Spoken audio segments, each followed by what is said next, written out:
Salutations, one and all, and welcome to RWBY Revisited.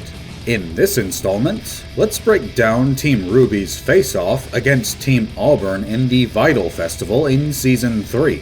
So as we do, let's take a look at the objective of both parties here.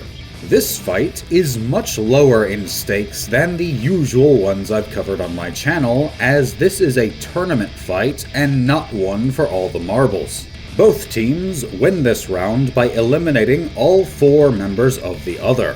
This can take the form of either forcing them out of the ring, or by dropping their aura levels below 15%. If either of these happen to a combatant, then they are eliminated from the round. So let's get right into it.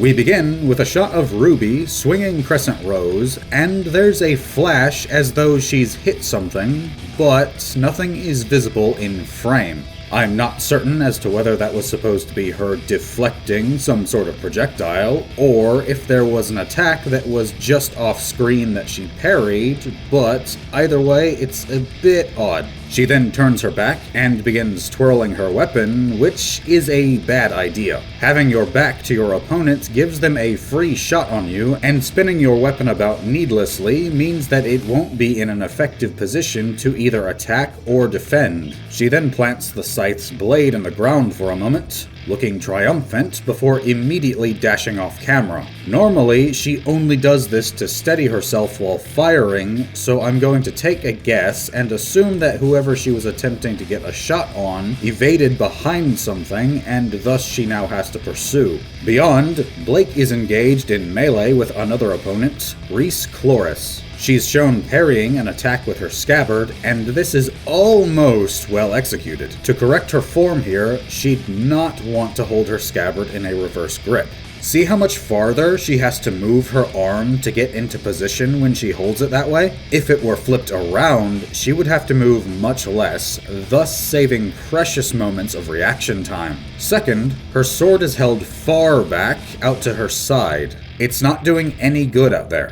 Keep your weapon close so you can both attack and defend more swiftly. Remember, the farther your limbs or your weapon have to go, the longer it will be before they're in position, making both offense and defense harder. As the shot pans across, Blake parries again, and we get a look at her opponent's weapon. Now, Reese uses what appears to be a hoverboard with blades attached. The way she's holding it here is quite strange, being only in one hand, while her other arm dangles by her side. In melee, this isn't the worst thing I've seen, but given its shape, it has very little reach and only a small area to grip, with the blades being very close to the wielder's hands. Swinging this thing around would be quite awkward. We even see this weapon's reach disadvantage come into play as Reese herself swings at Blake, though the board is too short to hit her target at that distance. Blake then leaps back, but then disengages, running off to her right, and we can't see how Reese responds to this. Given that this is a 4v4 scenario, all opponents need to be cautious about getting tunnel vision. If you neglect your surroundings, you might end up blindsided by another enemy. The team leaders especially would want to ensure that their group maintains cohesion. If you just rush in as individuals, then your opponents could use their combined strength to take you down one by one. We then pan across to see Weiss wildly waving her weapon about, and hear the sounds of glyphs being conjured. As to what effect they're having and their intended target, we can't see yet, but she too rushes off in the same direction as Blake. Strangely, we then see Yang leaping over her opponent, Arslan Altan. Arslan? Aslan, is that you? What happened to you? I thought you were a lion voiced by Liam Neeson. The ability to speak does not make you intelligent. Yang is leaping over her, while Arslan is striking the ground. How this came to be, I wish we could have seen. Perhaps it was just an animation oversight. But Yang lands and fires off 2 quick blasts from her shotgun bracers before charging off. It's a common misnomer that people believe her weapons to be gauntlets. they are not. A gauntlet goes over your hand, while Yang's weapons leave her hands exposed and cover her forearms. Those are vambraces, sometimes shortened to bracers. We have a cutaway where the announcers, Professor Oobleck and Port, explain the rules, though this is clearly aimed towards the audience. Really, this placement would be rather obnoxious in-universe, as the fight is still going on while they're speaking and the camera focuses on them. Can you imagine watching a sporting event and the camera locking on to the announcers having some banter while the players are still going at it? I imagine there would be no shortage of outrage at that.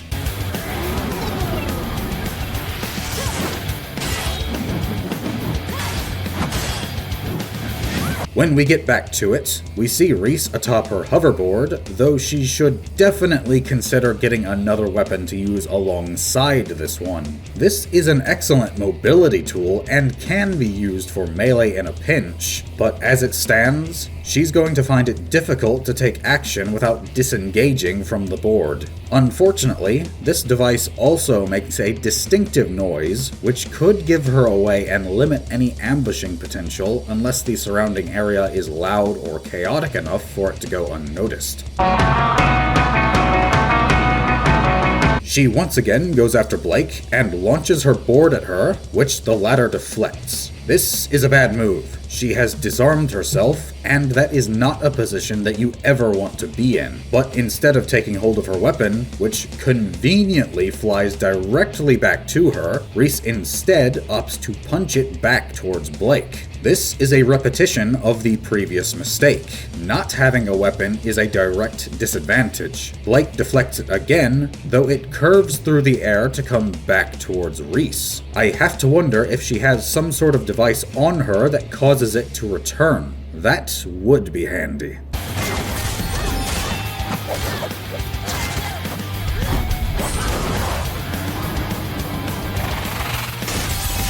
Blake makes a mistake this time, and decides to leap into the air to attack her, which is slower than simply rushing towards her and limits your ability to maneuver, not to mention leading to telegraphed strikes. This gives Reese time enough to recover her weapon and block, though because this is a hoverboard instead of a more ergonomic weapon, this technique is more awkward than it otherwise would be. Blake then strikes a second time, though she doesn't switch up her targeted location, and thus Reese doesn't need to adjust her block. Blake even overswings to a monstrous degree, and if her opponent had a better weapon, she could easily have struck her. Blake then uses her semblance, though it doesn't seem to do anything, and she aims an upward slash, though again, she only strikes the board. Switch up your aim, mix it up. Don't go for the same spot again and again. Blake then uses her semblance again, and it still has no effect, though she does lash out with a kick, and that possesses enough force to knock Reese's guard off. Reese tries to recover, though the unwieldy shape of her weapon causes her to wind back, and thus Blake can counter her, even with her reverse grip strike. Reese then decides to twirl her board behind her back, and Blake really misses an opportunity to capitalize on this. Her enemy is exposed here. Had she not dawdled, she could have struck her or even possibly disarmed her. Somehow, this staggers Blake though, and Reese puts some distance between them to mount her board again. Blake evades her charge via her semblance, though the ice projection doesn't seem to slow Reese down. That board has some oomph to it.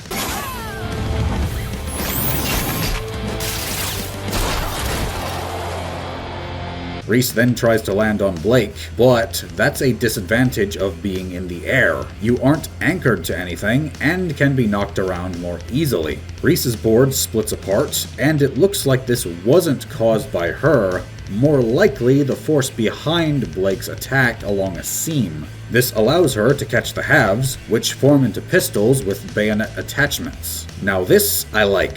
That's cool. Though I would have expected something advanced like this to be from Atlas. They are known for that sort of thing after all. Team Auburn is from Haven, oddly enough. though Reese fails to take her surroundings into account and hits the ground squarely on her backside. Learning how to properly fall was one of the first things we were taught in my martial arts classes. Hitting the ground like this drives all of the impact into your rear end, which is painful. You want to curl up and roll as you land, which mitigates the impact. Obviously, that doesn't eliminate it, so you can't just jump off a skyscraper and be fine, but it does help on more common falls and could have helped Reese here. We don't get to see if Blake makes good on this chance though, as we cut to Yang fighting Arslan.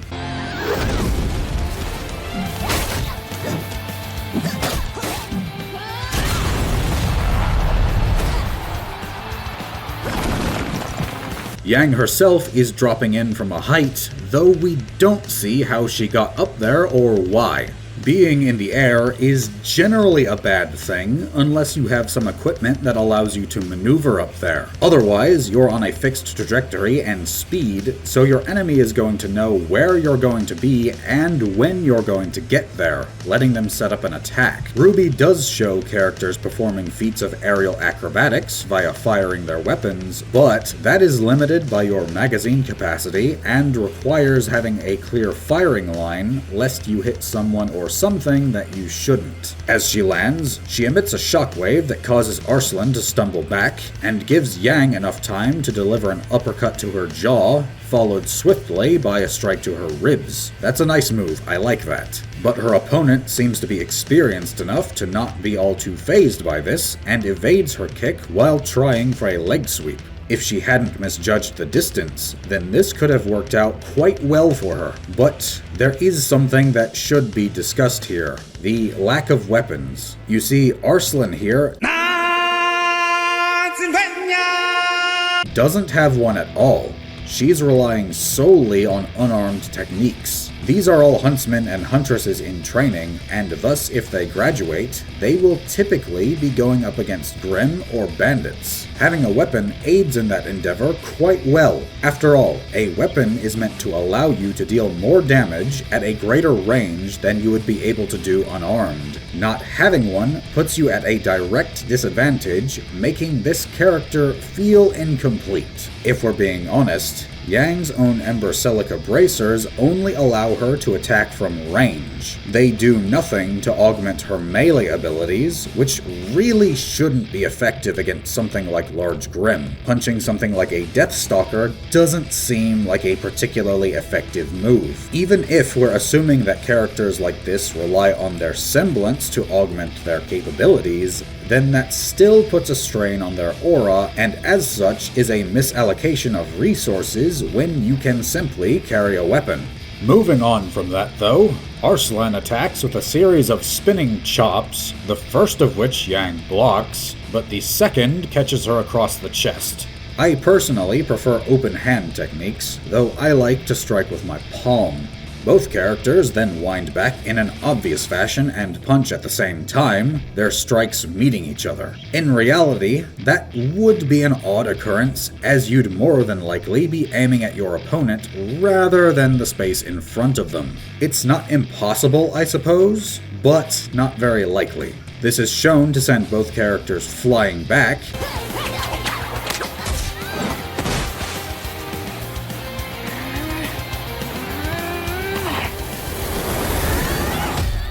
and Yang is the first to recover, and she chooses to do an easily anticipated leaping kick, which gives Arslan Which one are you first? ample time to dodge. Arslan then strangely seems to release a cord from her leg, which allows her to pull Yang in and kick her. I have to question how she can control it in such a fine manner, but even so, this is quite small and niche. I would call this a gadget more than a weapon. Yang then goes flying and struggles for a moment to stand on the ice she's landed on. Fighting on ice would be difficult even for the best combatants. The unstable footing would make every action more difficult. This allows Arslan to rush her again, striking her and send her flying once more.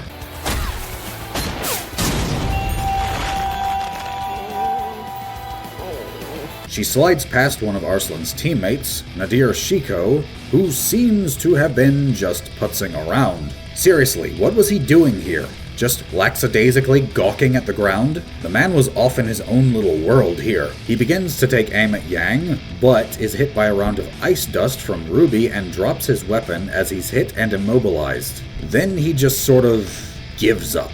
Really? You are training for a combat profession and you just give up like this? What would you do if this was the real deal against bandits? That's game for you there, pal. What are you?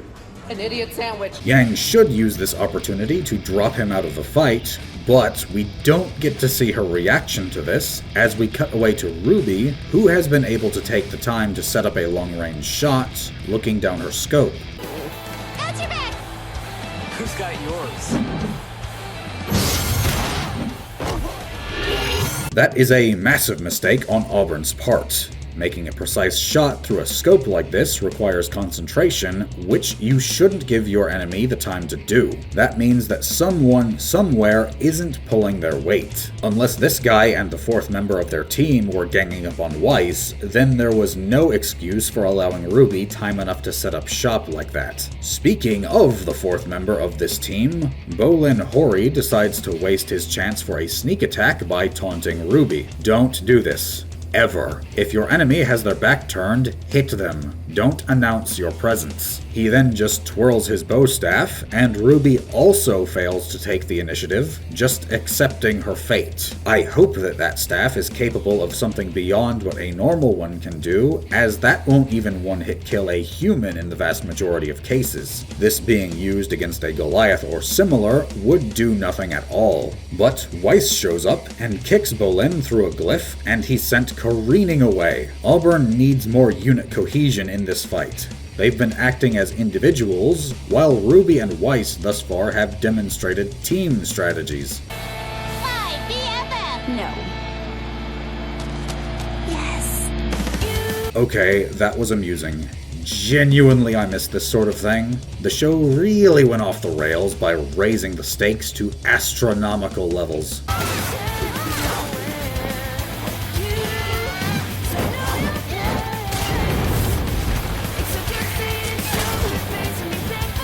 Weiss then pursues Bolin, striking him in the chest before psyching him out by flipping over his head. She then sets up RWBY with a glyph, but the leaping, spinning Beyblade strike is slow and easily anticipated, letting Bolin block her.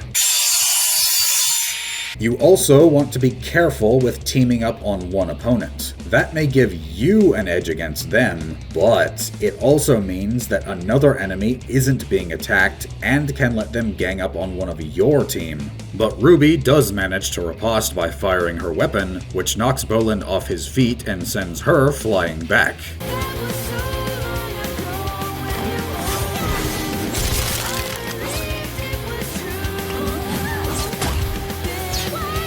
The three have a brief standoff before Bolin rushes them, and Weiss tries to conjure ice spikes to strike him. Her attack is evaded, however, and he ducks past her. An interesting choice, but a suboptimal one. Weiss had her back to you, leaving you a chance to strike. Pushing past her puts you between her and RWBY, and thus you could be attacked from two directions at once. We do see small blades extend from the ends of Bolin's staff, though those would only really be effective against something human-sized or smaller. Huntsmen go up against some pretty big monsters. That sort of thing just won't cut it against them. RWBY whiffs her swing against him as he leaps over her. Really, you shouldn't ever just attack once like this.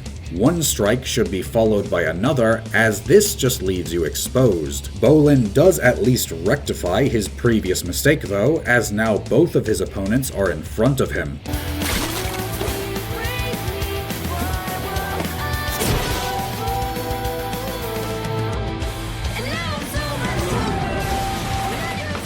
But both RWBY and Weiss fail to keep the pressure up, as then Bolin can leisurely break off a dust crystal from the arena and toss it to Reese, who has recovered. I guess Blake didn't press her advantage. Reese then augments her board with the dust, and Blake simply allows her to float off to free Nadir. For that matter, where was Yang? I can only assume that Arslan came in to save her inept teammates, as otherwise he should have been dropped below the 15% aura threshold by now. Still, at least both teams are working together now. ABRN is making a bit of a comeback.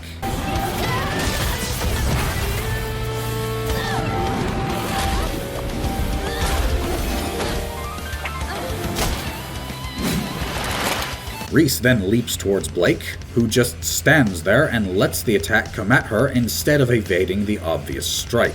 She pays for this when Reese unleashes some sort of blast from her board. What exactly this was, I cannot say for certain. It wasn't the fire dust though. Reese is even knocked off her board with this and must recover. Fortunately for her, Blake was blasted back through an ice pillar and so wasn't able to make use of that opening. Reese then tries to slam down on Blake, making use of the flame dust this time, but now Blake takes action and dodges this clumsy attack. Blake then uses her semblance to evade the next strike, and then bugs out via using her weapon as an impromptu grappling hook. It would have been funny if it either didn't stick into the ice or didn't come out when she tried to snatch it free. Tone deaf, but that is a risk you would run.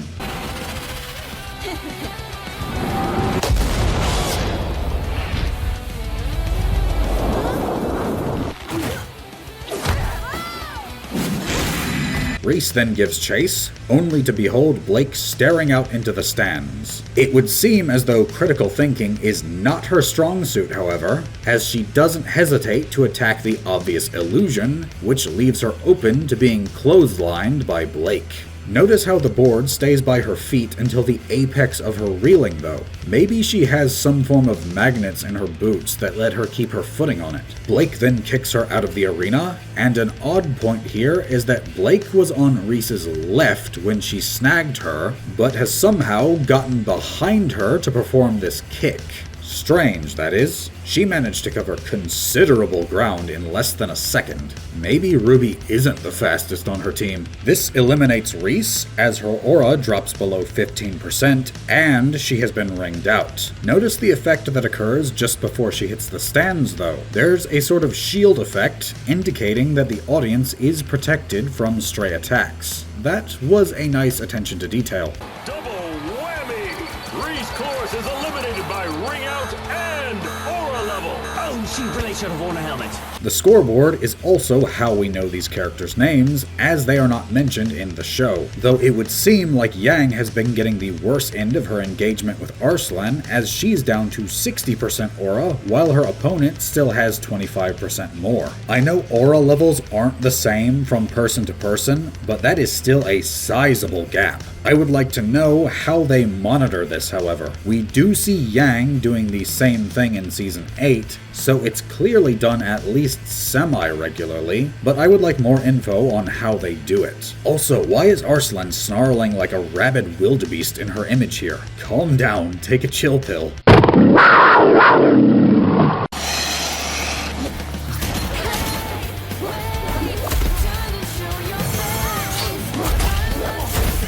We then cut to Arslan skating around the ice half of the arena, using her cords to aid her movement, while Yang tries to rely on her shotgun blasts. As this happens, Weiss then manages to launch Bolin into Nadir,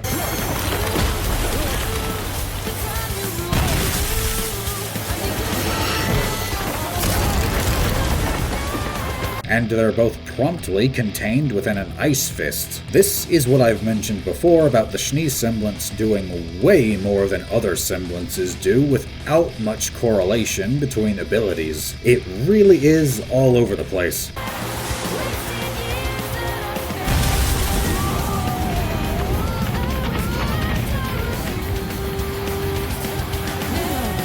The ice ball then begins rolling away, and these two are lucky that they weren't along the bottom of it, or they could have broken necks. We then see Arslan rounding the corner, and she even gives an exasperated eye roll as she notices this, implying that these two have bungled matters more than once. They see me rolling, they hate it. This is similar to what I spoke of in my Academies video. If one or more competent students are held back by another who can't pull their weight, then they are penalized as well. If huntsmen and huntresses are your primary armed force, then that is counterintuitive to their development.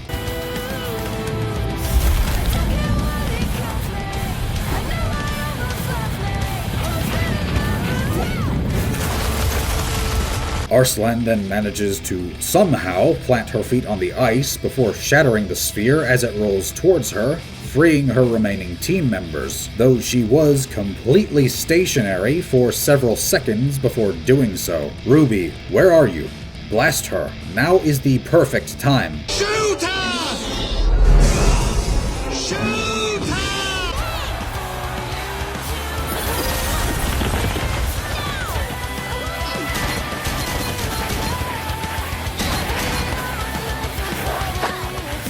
But Bolin and Nadir are stunned, and Weiss calls out to Yang before creating a massive ramp of ice. Yang propels herself along it, and Blake assists by pulling her as well.